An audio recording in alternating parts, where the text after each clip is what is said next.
Hello friends, welcome to IICS platform. आज है 5 अगस्त और 5 अगस्त के करेंगे हम करंट अफेयर।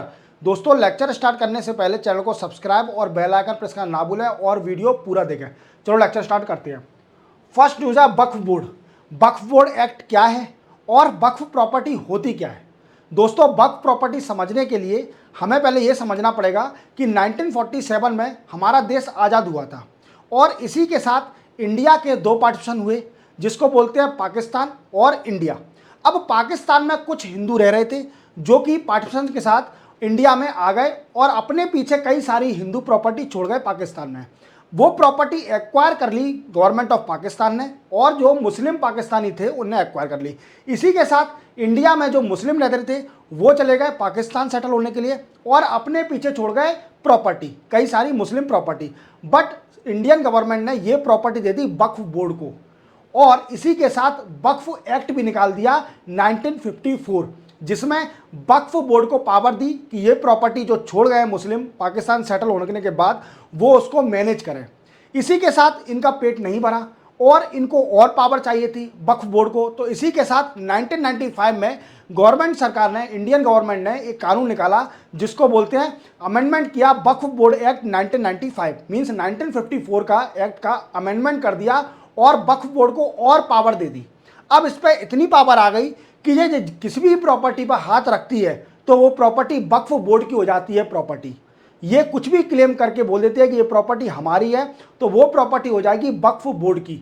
अब इसी के साथ जो पर्सन की प्रॉपर्टी पे हाथ रखा जाएगा, ना ही वो सुप्रीम कोर्ट जा सकता है ना ही हाई कोर्ट जा सकता है। उसे अपनी प्रॉपर्टी बचाने के लिए जाना पड़ेगा वक्फ ट्रिब्यूनल कोर्ट में, जिसमें वक्फ बोर्ड को पावर है ना ही वो प्रूफ देने की, और प्रूफ देने की रिस्पॉन्सिबिलिटी है जिसकी प्रॉपर्टी को एक्वायर कर रही है वक्फ बोर्ड, वो प्रूफ देगा। अगर अनफॉर्चुनेटली वक्फ ट्रिब्यूनल कोर्ट में अगर केस हार जाता है पर्सन तो उसकी प्रॉपर्टी चले जाएगी वक्फ बोर्ड में और इसी के साथ उस पर अब कोई भी रिस्पॉन्स नहीं रहेगी पावर कि ना ही वो सरकार से अप्लाई कर सकता है, ना ही किसी हाई कोर्ट, ना ही सुप्रीम कोर्ट में।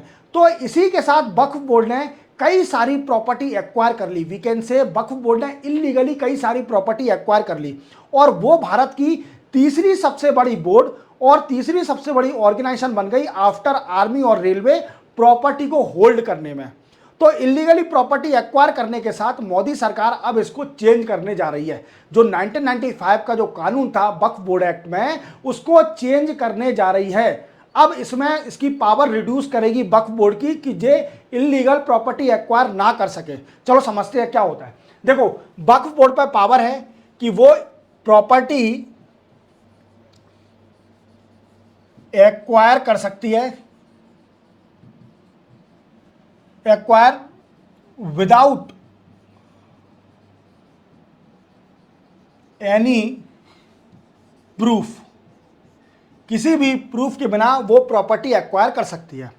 और जो पर्सन होगा जिसकी प्रॉपर्टी एक्वायर करी जाएगी उसके पास एक ही रिस्पॉन्सिबिलिटी है, मतलब एक ही वी कैन से ड्यूटी है, वो सिर्फ ओनली वक्फ बोर्ड में जाएगा, वक्फ ट्रिब्यूनल कोर्ट में जाएगा अपनी पेटिशन लेके कि इलीगली एक्वायर करी है वक्फ बोर्ड ने मेरी प्रॉपर्टी। अब इसमें कोर्ट के अंदर देखो क्या होता है दोस्तों कि वक्फ जो बोर्ड है उसको प्रूफ नहीं देना। क्या नहीं देना? प्रूफ नहीं देना। प्रूफ किसको देना है? जिस पर्सन की प्रॉपर्टी एक्वायर करी जाएगी, जिस पर्सन की प्रॉपर्टी एक्वायर करी जाएगी उसको प्रूफ देना पड़ेगा और वक्फ बोर्ड को प्रूफ नहीं देना पड़ेगा। अनफॉर्चुनेटली अगर वो पर्सन हार जाता है, किसी कारणवश वक्फ ट्रिब्यूनल कोर्ट में केस हार जाता है, तो वो प्रॉपर्टी चले जाएगी किस पे? वक्फ बोर्ड पे। अब इस पर्सन के पास कोई भी ऐसा मीन्स ड्यूटी नहीं है, ना ही कोई वो है कि वो किसी कोर्ट में जाए, सरकार से अपील करे, मीन्स कुछ भी अब इसमें बचेगा नहीं। इसको प्रॉपर्टी खाली करनी पड़ेगी, वो वक्फ बोर्ड में चले जाएगी। अब ऐसा करते करते वक्फ बोर्ड ने कई सारी प्रॉपर्टी एक्वायर कर ली और वो तीसरा सबसे बड़ा बोर्ड और तीसरा सबसे बड़ी ऑर्गेनाइजेशन बन गई after railway and army India में प्रॉपर्टी होल्ड करने वाली। तो वक्फ बोर्ड के पास कई सारी प्रॉपर्टियां हैं। अब इनको इतनी पावर है तो क्या करा जा रहा है? कुछ लोग क्लेम कर रहे हैं कि ये इलीगली प्रॉपर्टी एक्वायर कर रही है, तो इसके लिए मोदी सरकार ने नया कानून निकालने वाली है। लोकसभा के अंदर नया कानून आने वाला है जो कि वक्फ बोर्ड एक्ट 1995 में चेंजेस करेगा, अमेंड करेगा। अब क्या क्या चेंजेस हो सकते हैं इसके अंदर?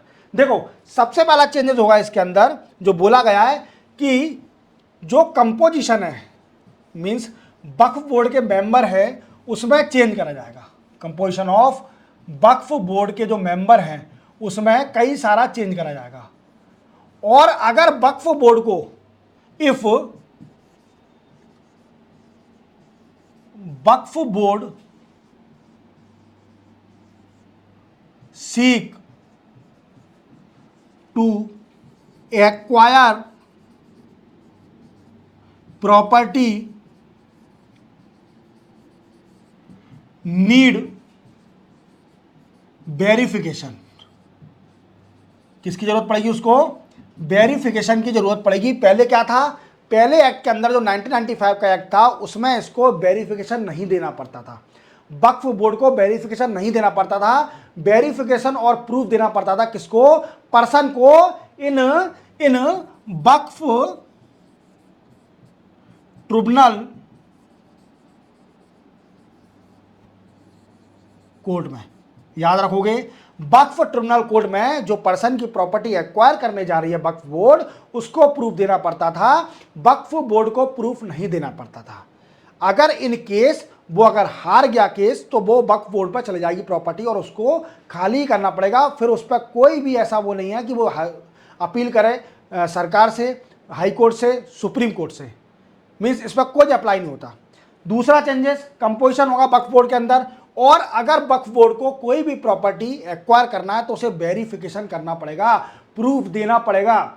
समझ में आ रहा है मेरी बात को? ये चेंजेस कर दिए, ये चेंजेस करने जा रही है मोदी सरकार वक्फ बोर्ड एक्ट के अंदर, जो कि लोकसभा के अंदर पास होगा। अब इसका कई सारा प्रोटेस्ट हो रहा है। जो मुस्लिम कम्युनिटी है वो बोल रही है कि नहीं, ऐसा नहीं हो सकता, वक्फ बोर्ड के अंदर आप चेंज नहीं कर सकते, because it is against the constitution, Bharat के संविधान के खिलाफ है और जो शरिया लॉ है उसके खिलाफ है। ये माइनॉरिटी ऑब्जेक्शन उठा रही है। तो आपको पूरी तरह समझ में आ गया होगा कि वक्फ बोर्ड क्या है, वक्फ प्रॉपर्टी होती क्या है, और क्या क्या चेंजेस आने वाले हैं। भाई मोदी गवर्नमेंट एक बिल पास करेगी वक्फ बोर्ड का, और इसके ऑब्जेक्शन किस कारण उठाए जा रहे हैं, क्या कारण है इसका, तो आपको पूरे डिटेल में समझ में आ गया हो। चलते हैं नेक्स्ट न्यूज पर। नेक्स्ट न्यूज है अमृत। देखो दोस्तों, मैंने आपको एक न्यूज बताई थी, एक वीडियो बताया था, एडिटोरियल में जाइए, आप मेरे डिस्क्रिप्शन में जाइए, वहां मैं इस वीडियो की लिंक दे दूंगा आपको। ये अमृत के बारे में मैंने एक पर्टिकुलर वीडियो बना के रखा है, Atal mission for rejuvenation and urban transformation. इसके ऊपर मैंने पर्टिकुलर पूरा वीडियो बनाया है। ये स्कीम आई थी दोस्तों सबसे पहले 2015 में। कब आई थी? 2015 में अमृत स्कीम मोदी सरकार ने निकाली थी दोस्तों, ठीक है। अपने फर्स्ट टेन्योर में अमृत मिशन आया था।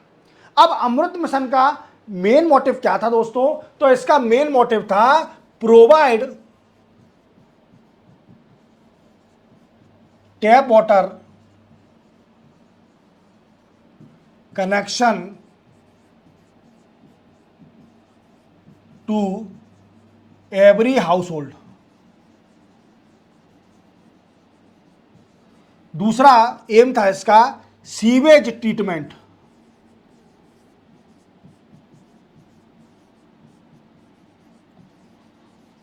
और थर्ड एम अगर बोल सकते हैं कंस्ट्रक्शन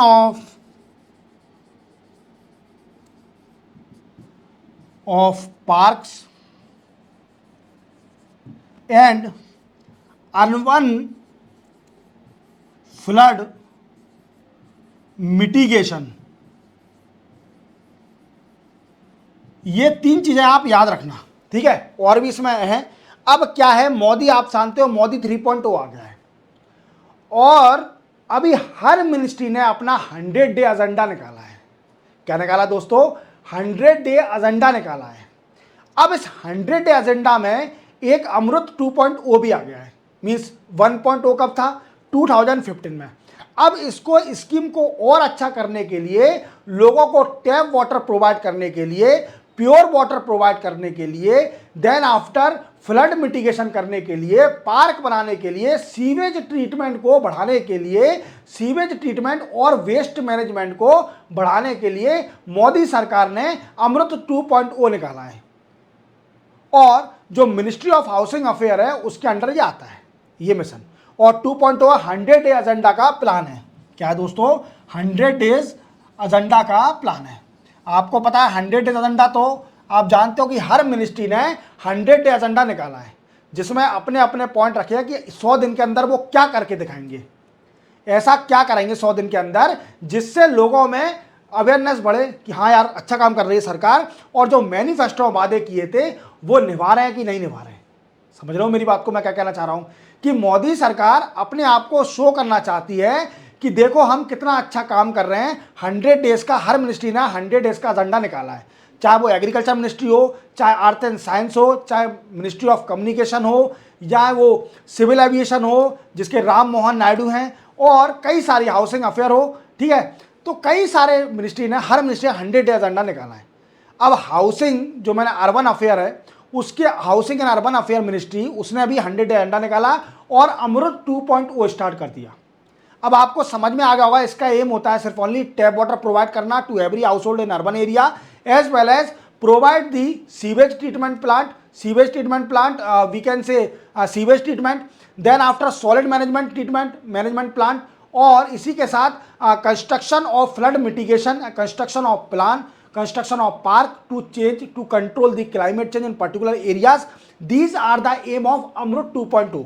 और डिटेल में जानना है तो आप मेरे डिस्क्रिप्शन में जाइए, मैंने फर्स्ट ही पूरा एडिटोरियल का एक वीडियो बनाया था अमृत के ऊपर, वो वीडियो देख लीजिए। 5 से 6 मिनट का वीडियो है। इस स्कीम में आपको इजीली समझ में आ जाएगा ये स्कीम क्या है।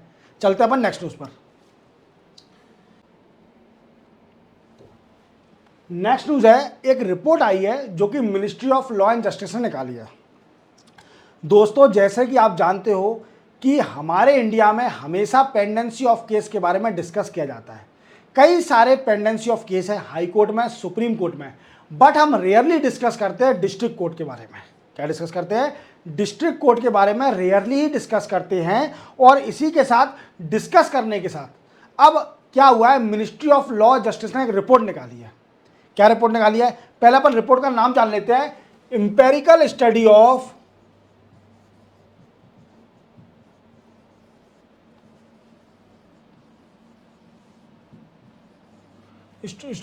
इवैल्यूएशन, डिलीवरी ऑफ जस्टिस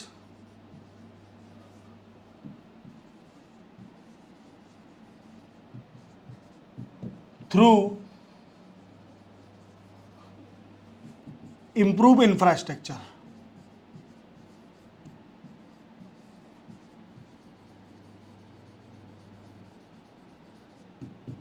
अब देखो दोस्तों, ये रिपोर्ट निकाली है इस नाम से।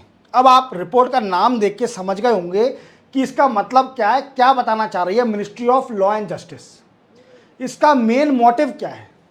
तो दोस्तों इसका मेन मोटिव है ये बताना चाह रही है कि डिस्ट्रिक्ट कोर्ट में जो इंफ्रास्ट्रक्चर है उसकी बड़ी कमी है, और इसके कारण जो जस्टिस हो रहा है वो जस्टिस प्रॉपर नहीं मिल पा रहा है लोगों को डिस्ट्रिक्ट कोर्ट के अंदर।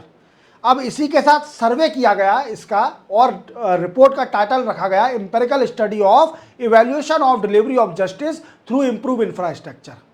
डिस्ट्रिक्ट कोर्ट में कैसे इंफ्रास्ट्रक्चर को बढ़ाया जाए, ये सबसे बड़ा इशू बन गया है।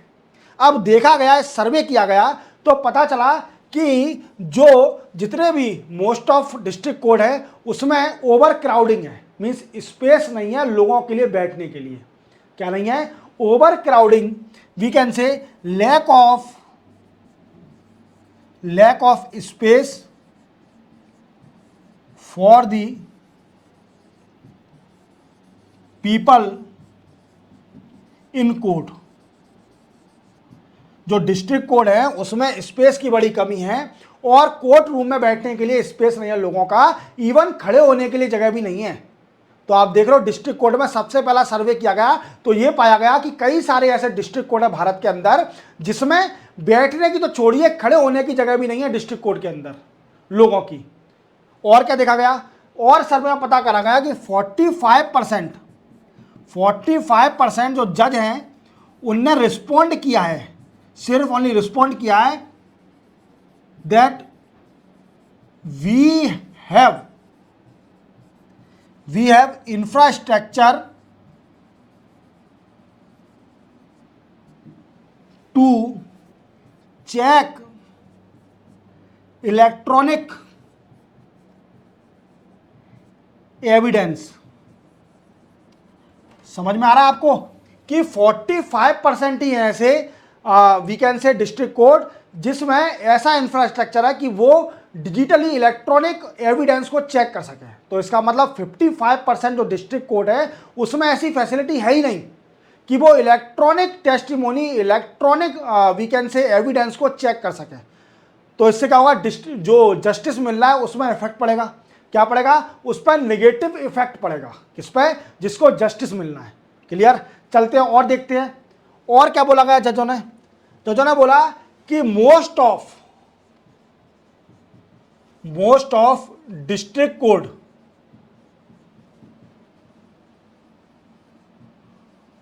Do not have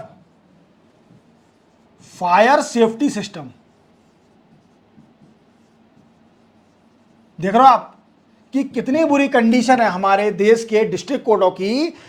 most of, इस सर्वे में एक और फाइंड आउट करा गया कि जितने भी डिस्ट्रिक्ट कोर्ट है, मोस्टली डिस्ट्रिक्ट कोर्ट में फायर सेफ्टी सिस्टम है ही नहीं। अगर डिस्ट्रिक्ट कोर्ट में अनफॉर्चुनेटली, अगर सरप्राइजिंगली आग लग जाती है तो जज तो जाएगा ही जाएगा, साथ में लोगों की कितनी कैजुअलिटी होगी। समझ रहे हो? अब आप सोच रहे होंगे सर लोगों की कैजुअलिटी कैसे होगी, जब उसमें स्पेस ही नहीं है बैठने का तो लोगों की कैजुअलिटी कैसे होगी।